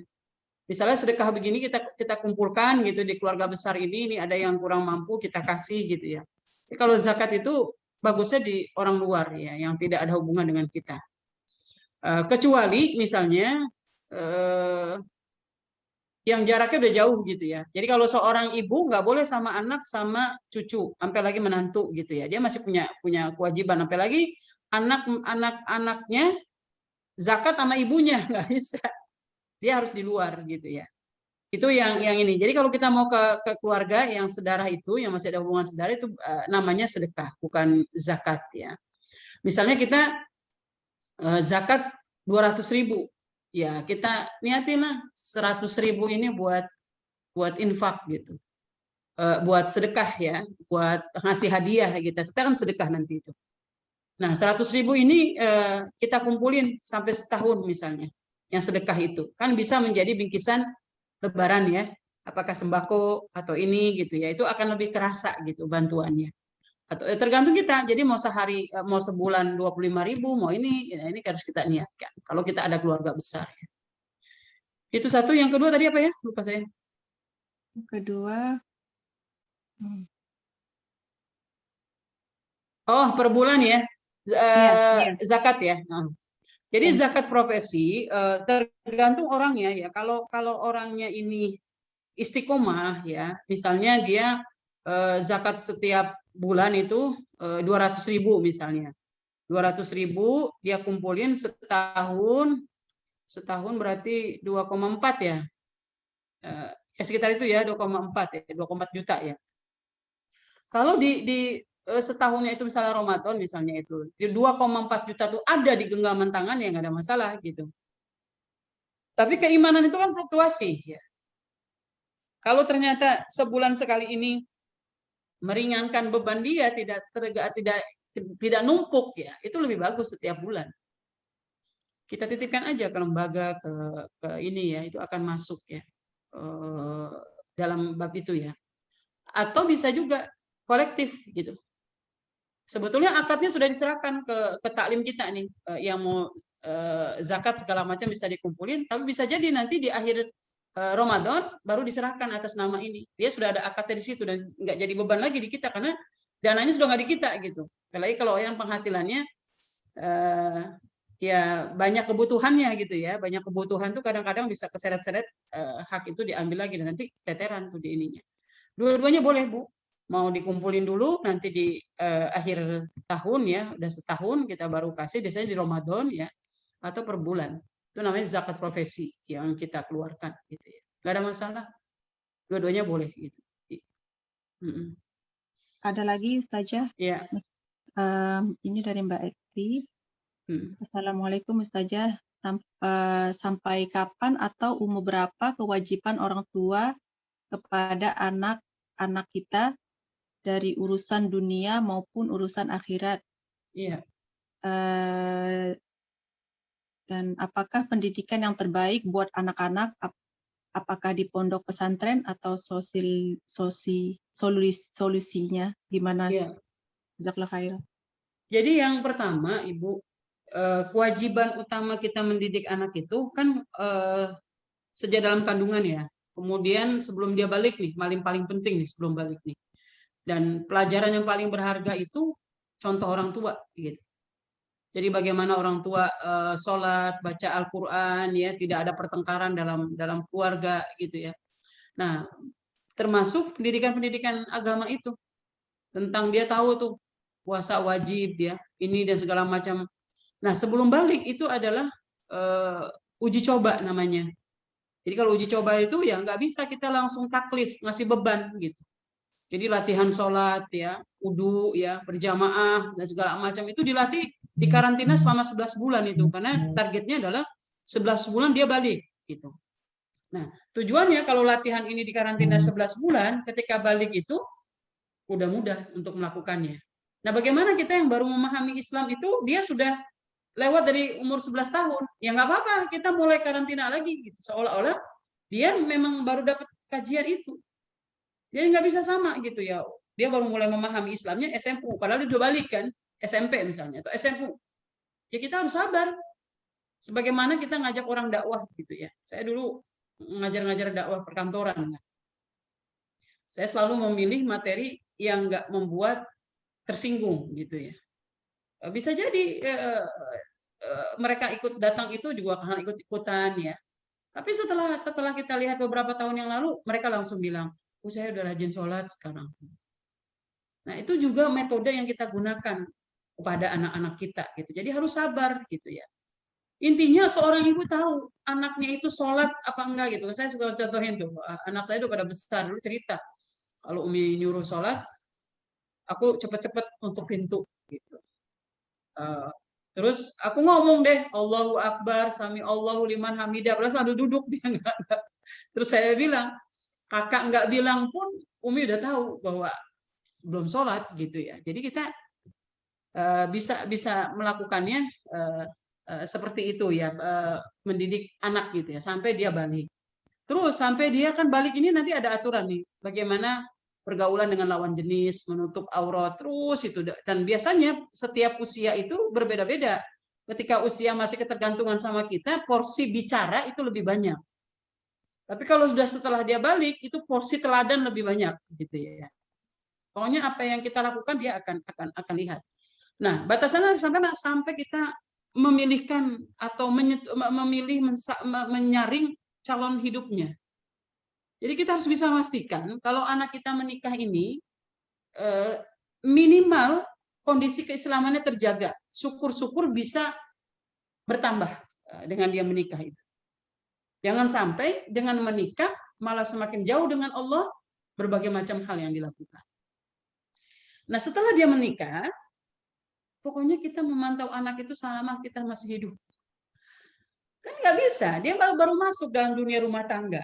Cuma porsinya Berbeda ketika ada di rumah, kita terus memantau. Kita udah bisa baca, dia lagi cemberut, dia lagi ini. Ya. Nanti lama-lama kalau udah dekat sama kita, dia cerita tentang kondisi suaminya, tentang keluarganya. Nah, kita harusnya memposisikan seperti Abu Bakar Siddiq gitu. Enggak semua curhatan-curhatan anak kandung kita itu kita terima gitu tanpa kita lihat dulu. Bisa jadi salahnya di anak kandung kita. Tetapi caranya berbeda. Enggak boleh intervensi mengambil hak dari istrinya atau kalau anaknya kita perempuan, hak suaminya. Terutama adalah semua anak bagi kita, udah menikah maupun belum menikah, itu sama posisinya. Kita harus siramin terus dengan keteladanan, dengan kasih sayang, sesuai dengan porsinya. Ya. Saya sampai sekarang gitu, kadang-kadang kakak makan di sini dong bareng gitu. Nah, jadi sama-sama kita, karena setiap anak itu yang namanya perhatian kan nggak pernah berhenti, harus butuh perhatian gitu ya. Cuma porsinya, dan kita nanti ada telepati, kalau kita bahasa ibu ya, itu tahu sedang ada masalah ya. Jadi kita sudah melakukan pencegahan sebelum terjadi gitu. Misalnya kalau terjadi KDRT, itu ibu udah bisa paham ini pasti terjadi apa-apa gitu. Atau maaf misalnya dalam rumah tangganya itu banyak sekali persoalan-persoalan yang rumit gitu ya. Mungkin dia menutupi suaminya selingkuh ya, atau berzina gitu ya. Nah itu ibu harus cepat itu. Tentu caranya tidak menghakimi ya. Ada cara-cara yang elegan yang bisa kita lakukan dan tentunya dengan pertolongan Allah. Kalau udah Allah memberikan cara, misalnya salah satu contoh pernah ada kejadian setelah melahirkan istri pertama melahirkan itu istrinya nggak pernah disentuh sama suaminya ya. Sampai istrinya merasa apa karena trauma melihat istrinya ngelahirin gitu, enggak juga. Akhirnya ibunya memberanikan diri untuk memberikan masukan ke suami. Tidak menggauli istri itu adalah dosa besar. Dan kalau sampai istrinya itu stres ya, kemudian gila ya, itu suami itu harus bertanggung jawab. Karena dialah yang menjadi, dan nggak bisa ketika istri mengatakannya kita nggak usah melakukan hubungan dulu ya, kalau nanti anak kita sudah besar. Ya pastilah istri yang nggak berani apa-apa bilang iya nggak apa-apa gitu. Padahal hatinya tersiksa. Nah itu cerita seorang ibu yang menyaksikan anaknya seperti itu dan ternyata diterima oleh anaknya. Siapa yang membuat gerakan itu ibunya berani ngomong dan anaknya bisa nerima? Allah Subhanahu wa Ta'ala. Jadi memang kuncinya adalah deketin Allah sedekat-dekatnya ya. Kalau Allah udah dekat sama kita, ya Allah selalu membersamai kita. Gitu. Yang nggak mungkin jadi mungkin. Gitu. Nah ini yang kita lihat. Jadi sampai anak kita meninggal atau kitanya meninggal gitu, nggak pernah berhenti. Minimal memperhatikan anak itu dengan doa, gitu kan gitu. Jadi jangan sampai ini kadang-kadang yang perlu diluruskan gitu ya. Jadi seolah-olah kalau anak kita sudah berumah tangga itu seolah-olah terpisah gitu ya. Ya kayak orang lain gitu. Oh tidak. Hanya masalah yang berkurang itu adalah kebalikan gitu. Kadang-kadang anak yang berikan nafkah ke orang tuanya bukan anaknya lagi gitu. Tapi yang namanya kasih sayang, perhatian, bergandengan tangan erat untuk sama-sama masuk surga, bukan hanya kita dengan anak kita, bisa juga anak kita yang ngurusin kita. Mungkin saya pernah ceritain gitu ya, ada seorang ibu yang jadi teladan oleh anak-anak yang sudah berumah tangga di usia 67 tahun. Ternyata di usia 67 tahun itu ibunya baru dibuatkan Facebook dengan anaknya karena supaya sebetulnya anaknya itu supaya ibunya nggak boring aja gitu. Karena ibunya termasuk orang yang supel ya masa-masa sebelumnya itu. Nah ternyata disalahartikan jadi orang kayak baru keluar dari kandang lah bahasanya ya. Ibunya aktif banget main Facebook ya. Jadi kan kalau kita main Facebook tuh kan ada orang ngajak pertemanan ya. Maksudnya yang kadang-kadang japri segala macam hal, bahasa Inggris, bahasa apa gitu dengan wajah yang cantik, ganteng gitu kan ya. Ibu ini polos gitu. Padahal si ibu ini selama ini sampai anaknya bilang kita bangga banget punya Umi ya. Bangun malam. Maaf puas saja. Ya. Maaf saja sekarang sudah maghrib mungkin disingkat. Oh iya betul. Ya, saya pikir itu ya. Jadi mudah-mudahan ini bermanfaat. Nanti kapan-kapan kita lanjutin lagi. Ya, insya Ini Allah. ngeliatnya di Jakarta, ini nggak ngeliat di sana. Mudah-mudahan bermanfaat. Intinya tadi batasannya sampai di situ ya, Ibu sekalian. Mudah-mudahan bermanfaat dari saya. Billahi taufiq wal hidayah. Assalamualaikum warahmatullahi wabarakatuh. Waalaikumsalam. Jazakallah khair, Ustazah. Buat ibu-ibu yang hadir ini hari, jazakallah khair. Mohon maaf apabila ada kekurangan dari saya yang menyampaikan ini hari. Mohon maaf. Jazakallah khair untuk semuanya ya, yang Sister Nida and Mbak Titi and Ustazah, Masya Allah. Semoga ini bisa membantu kita dan mengoreksi diri kita juga dari Ustazah. Ustazah bisa lanjutkan untuk doa penutup, Insya Allah. Baik, ya. Jazakallah khair. Mari Ibu sekalian kita akhiri dengan sama-sama membaca doa. Nastaghfirullahalazim, nastaghfirullahalazim, nastaghfirullahalazim. Allahumma salli ala Sayyidina Muhammad wa ala ali Sayyidina Muhammad. Allahumma inna nas'aluka salamatan fid din wa afiyatan fil jasadi wa ziyadatan fil ilmi wa barakatan fil rizki wa taubatan qabla al-maut wa rahmatan indal maut wa maghfiratan ba'dal maut. Allahumma hawin alaina sakaratil maut wa najjata minan nar wa afwa indal hisab. Rabbi firli wa li walidayya warhamhuma kama rabbayana shighara. Rabbana hablana min azwajina wa dhurriyyatina qurrata a'yun waj'alna lil muttaqina imama. Rabbana atina fid dunya hasanah wa fil akhirati hasanah wa qina adzabannar. Subhana rabbika rabbil izzati amma yasifun wa salamun alal mursalin walhamdulillahi rabbil alamin. Jazakallah khair, Ustazah. Ibu-ibu apabila ada pertanyaan lagi nanti dikirim aja ke Sister Putri. Nanti insya Allah Sister Putri akan sampaikan ke Ustazah insya Allah. Jazakallah khair semuanya. Alhamdulillah ya, ini hari sudah selesai pengajian kita. Alhamdulillah. Good job, Siti. Iya. Terima kasih, Mbak Siti. Terima kasih, Ustazah. Sama semuanya ya. Semuanya. Assalamualaikum. Waalaikumsalam warahmatullahi wabarakatuh. Assalamualaikum.